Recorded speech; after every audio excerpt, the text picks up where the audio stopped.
नमस्कार, सुप्रभात. मी अमित गद्रे. तुम्ही पाहता न्यूज 18 मराठी, आवाज महाराष्ट्राचा. एका मोठ्या बातमीने आपण सुरुवात करूया. मुंबईत विकास निधीच्या वाटपात सत्ताधारी पक्षाला झुकतं माप देण्याची प्रथा यंदा महायुतीनं कायम ठेवली आहे.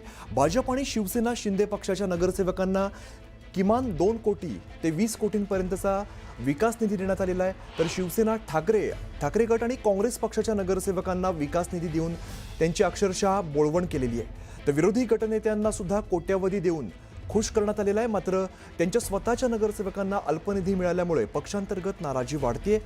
नेते मालामाल, कार्यकर्त्यांचे हाल, अशी चर्चा सध्या रंगलेली दिसते. या एवढ्याशा निधीतून प्रभागात विकासाची कामं कशी करायची, असा प्रश्न नगरसेवकांना पडलाय. सुमित सावंत आमचे प्रतिनिधी आपल्याला अधिकची माहिती देत आहेत. सुमित, निधी वाटपातून एकंदरीतच चर्चा झालेली आहे, तर सध्या आपल्याला बघायला मिळते. काय नेमकं घडतंय?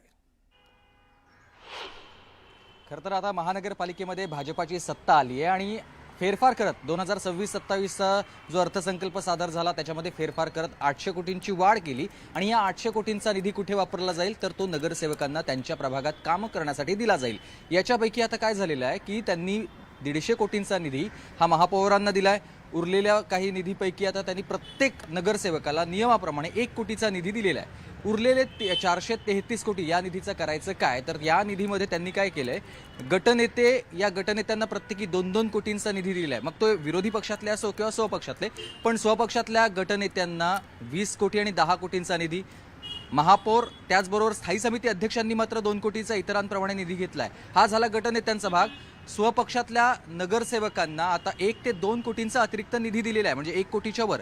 पण जे विरोधी पक्षातले नेते आहेत किंवा नगरसेवक आहेत त्यांना अगदी लाखामध्ये, कुठे 25 लाख, कुठे 30 लाख असा निधी दिलेला आहे. त्यामुळे कोट्यावधींची उधळण केली जाते स्वतःच्या नगरसेवकांवर, पण मात्र इतर जे नगरसेवक आहेत त्यांची फक्त काही लाखांमध्येच बोलवण केली जाते, अशी चर्चा आहे. पण यात आणखी एक महत्त्वाचा मुद्दा असा आहे की विरोधी पक्षातल्या गटनेत्यांना देखील कोट्यावधींचा निधी दिलेला आहे, मग तो 2 कोटी किंवा 2.5 कोटीपर्यंत. मात्र त्यांच्या पक्षातल्या इतर नगरसेवकांना कमी निधी दिल्यामुळेच आता पक्षांतर्गत, विरोधी पक्षातल्या नगरसेवकांमध्ये पक्षांतर्गत नाराजीचा सूर उमटतोय. त्याच्यामुळे आता भविष्यामध्ये या सगळ्याला जे गटनेते आहेत विरोधी पक्षातले, ते आपल्याच नगरसेवकांना काय तोंड देणार आहेत हे पाहणं महत्त्वाचं असेल. निश्चित. सुमित, धन्यवाद या सगळ्या माहितीसाठी.